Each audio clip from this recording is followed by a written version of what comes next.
Hi Pisces, welcome in this is your reading. Be open-minded po, hindi po halos lahat makaresonate. Thank you nga po pala sa mga nagsusubscribe, lalo na po sa mga bumabalik. Marami pong salamat. Give me the message for Pisces. Ano yung mensahe sa'yo? Give me the message for Pisces. Ano yung mensahe sa'yo?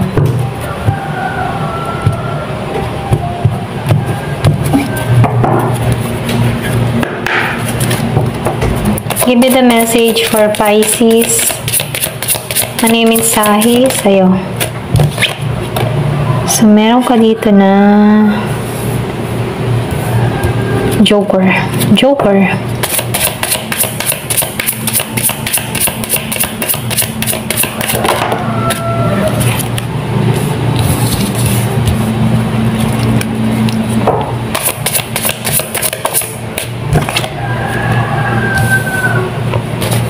Excuse me po. Yung iba sa inyo, nafe-feel ko dito, meron kang tao or meron kang person dito, nasa LDR situation kayo, okay? So, nakikitaan ko dito na meron tong mga nililihim sa'yo, okay? Meron ditong hindi nagpapakatotoo ng kanyang nararamdaman. Ayan. Or pwede rin meron kang nakakausap or ibang tipo kung hindi pa kayo magkarelasyon ng tao nito, meron tong sikreto, okay, about sa'yo. Kumbaga nakikitaan ko dito, secret admirer, or pwede rin sabihin na hindi niya ini-express yung nararamdaman niya sa'yo, kung magkaibigan kayo or matalik na magkaibigan kayo, okay? Merong lihim na pagtingin, ganun. So, nakikitaan ko dito, gusto ko ng tao na to, okay? Lumabas ang man and woman, ano? Nakikitaan ko dito na itong tao na ito ay meron nararamdaman sa'yo. Ganun ka din, kaya lang, wala pang nag-express, okay? Para bang nagpapakiramdaman kayo sa bawat isa.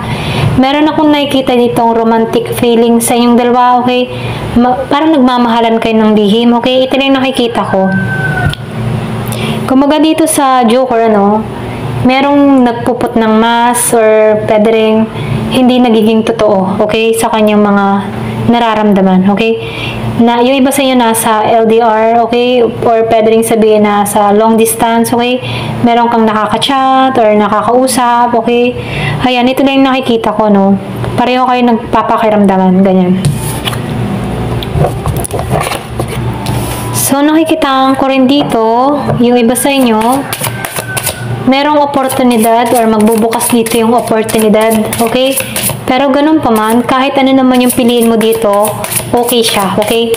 May hatid na blessing at biyaya. Kumbaga, kahit aling direksyon ng piliin mo, sa tagumpay ka pa rin babagsak, okay? So, nafe-feel ko rin dito, merong swerteng parating, okay? May good luck, okay? Merong good fortune. Kung ano man yung mga isinasagawa o tinatrabaho mo, merong happiness na resulta, okay? Magbubunga to ng kasaganahan, magbubunga ng kaligayahan, okay? Merong tagumpay. So, nafe-feel ko rin dito na may pagbabago na mangyayari sa buhay mo, okay? So, nakikitaan ko rin dito yung iba sa inyo, meron ditong message, ano? Maybe yung iba sa inyo may challenge or may pagsubok na kinakaharap, ano? Pero ganun pa man, kahit may mga pagsubok ang kinakaharap, medyo konti-konti lang naman, ano? Kung may problema ka sa pera or trabaho, love life, ano? Medyo, ano lang to, medyo nadidelay lang to, no? Pero nakikitaan ko dito, makakamit mo yung tagumpay or yung labasan dito, okay? So, nafe-feel ko dito may pagkalito ka or pwede rin sabihin meron kang nararamdaman, meron kang gustong ayusin, hindi mo pa makuha-kuha yung resulta, kung meron kang mga iniintay, ano? So, sinasabihan ka dito, meron ditong message na parating sa'yo, okay?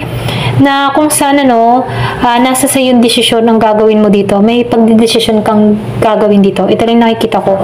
Kung meron kang apply, okay, or marami kang pinag-applyan, nakikitaan ko dito sabay-sabay tong patawag tumawag sa'yo. So, nasa sa'yo yung choice kung ano yung pipiliin mo. Pero ganun pa man, kahit ano yung piliin mo, tagumpay yung naghihintay, okay?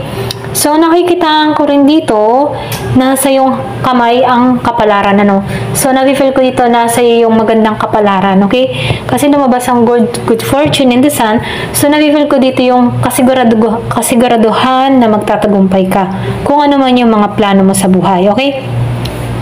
So, nakikita ko dito, merong 43, merong 40 years old, merong 31 years old, and 22, 29, and 28. Okay? May pinanganak ng 16, 2, okay? 28. Ayan. Ito lang yung nakikita ko. So, tingnan pa natin dito.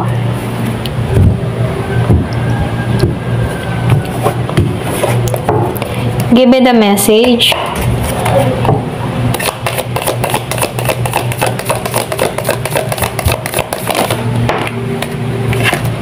So, meron ditong plenty of material things. So, nakikitaan ko dito na marami kang maiipon, marami kang mapupundar, lalo-lalo na yung mga material na bagay, okay? So, kasaganahan to, no?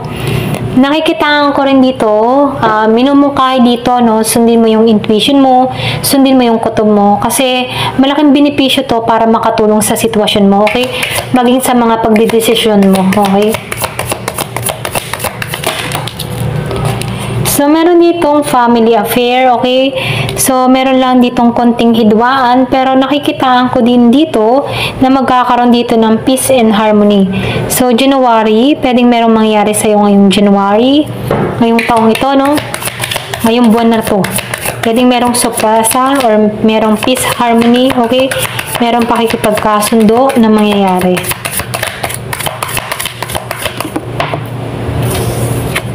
So, nakikitaan ko rin dito, yung iba sa inyo, nagkakaroon ka ng kaliwanagan, na nagiging aware ka na, or nagkakaroon ka na ng pagkakaintindi, okay, sa sitwasyon na kinakaharap mo, okay? Kumbaga, nafe-feel ko dito yung spiritual growth sa'yo.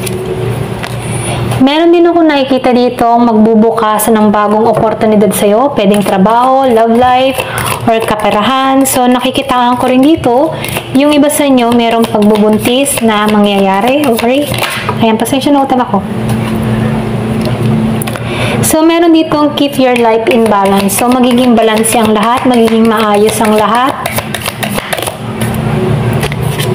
So, nakikitaan ko rin dito, romance is in the air. So, meron ditong romansa parating, okay? So, feeling in love ka dito, ganyan. So, ito na yung time para lumabas ka, magsaya ka, ganyan. So, meron ka ditong recognition, ano? So, may pagkilala or pwede rin makikilala ka, okay? Kung ano man yung mga tinatrabaho mo, kung ano man yung ginagawa mo, may pagkilala or pwede rin sabihin kilala ka, okay? Sa larangan ng iyong business, okay? Or pwede rin sabihin meron ditong public figure or pwede rin sabihin meron ditong mga nagsasagawa sa Facebook o yung video, mga ganyan. So, nakikitaan ko dito yung pagkilala, kilala kang tao na kung saan no, merong hatid na kasaganahan sa'yo. Ayan. Give me more information. So, sinasabihan ko rin dito, protektado ka sa mga negative force, okay? Na hindi mo na makontrol, okay? So, may pag-iingat na nangyayari or ginagawa sa'yo dito. Ito lang yung mensahe. Ayan. Thank you for watching. Love and peace.